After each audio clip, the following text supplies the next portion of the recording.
உண்மையிலே மக்களுக்கான அந்த உழைப்பு இருக்கணும். அதனால தான் நாம் அரசியலுக்கு வந்திருக்கிறோம். இது எதிரிங்களுக்கு நல்லாவே தெரியும். அதனால தான் நம்மளை சுற்றி அத்தனை சதிகள்.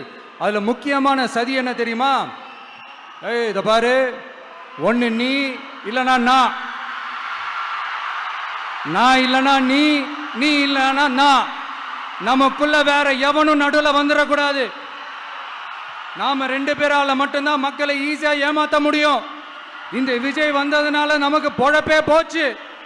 மக்கள் வேற அவனை தான் நம்புறாங்க. நாம வெளியே அடிச்சுக்கிற மாதிரி அடிச்சுக்கிட்டாலும் உள்ள நம்மளுடைய டீலிங் பக்காவா இருக்கணும். மக்களோட ஃபீலிங்ஸை பத்திலாம் நமக்கு கவலை இல்லை. நமக்கு டீலிங் தான் முக்கியம். மாத்தி மாத்தி ஆட்சிக்கு வந்துடலாம்னு நினைச்சோம். ஆனா அது நடக்காது போல் இருக்கு. அதனால நீ என்ன பண்ற? எஸ்ஓபின்னு போட்டு ஒரு பக்கம் அவனை தடுத்துரு, இன்னொரு பக்கம் அவன் மேல பழி போட்டு நானும் தடுத்துறேன்.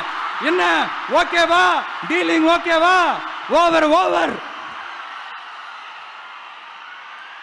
இல்லைங்க, உண்மையிலேயே சிரிக்கிறதா என்ன பண்றதுன்னு எனக்கு தெரியல. உண்மையிலே இப்படிதான் இருக்கு அவங்க டீலிங்லாம். இப்படி பழி மேல பழி போட்டு கரூரில் ஆரம்பிச்சு நம்ம ஜனநாயகன் படம் ரிலீஸ் வரைக்கும். ஆனால் அந்த ரிலீஸ் பிரச்சனையில் நிறைய பேர் குரல் கொடுத்தாங்க. முக்கியமாக நம்மளுடைய முதல்வர் அவர்கள் கூட பூசி மொழிகி பட்டும் படாம குரல் கொடுத்தாங்க. But what ever it is, குரல் கொடுத்த அவங்களுக்கும் மற்றவங்க எல்லாருக்கும் இந்த நேரத்தில் என்னுடைய நன்றியை தெரிவிச்சுக்கிறேன்.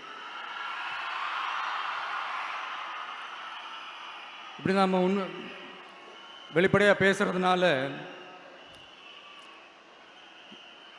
சிஎம் சாரோட மனநிலை இப்போ எப்படி இருக்கும் தெரியுமா?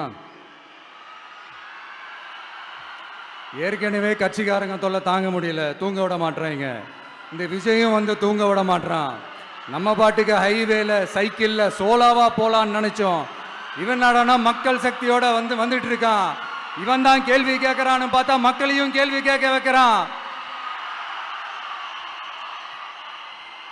1000 ரூபாய் கொடுத்துட்டு இருந்தோம், 5000 ரூபாய் கொடுத்து ஏமாத்தலான்னு பார்த்தா அதையும் கேள்வி கேட்க வைக்கிறான். விசில் சத்தம் வேற விண்ண முட்டுது. கூட்டணி கட்சிகள் தொல்லை வேற தாங்க முடியல. இவன் பண்ற பிரச்சாரத்தையாத்த முடக்கலான்னு பார்த்தா அப்பவும் மக்கள் அவன் பின்னாடி தான் நிக்கிறாங்க. என்ன பண்றது ஏது பண்றதுன்னு தெரியாத ஒரு மனநிலையில இருப்பாரு. ஆனா சார், நீங்க இந்த விஜயம் முடக்கலாம். ஆனா ஒவ்வொரு வீட்டில் இருக்கிற ஒவ்வொரு விஜயையும் உங்களால முடக்கவே முடியாது.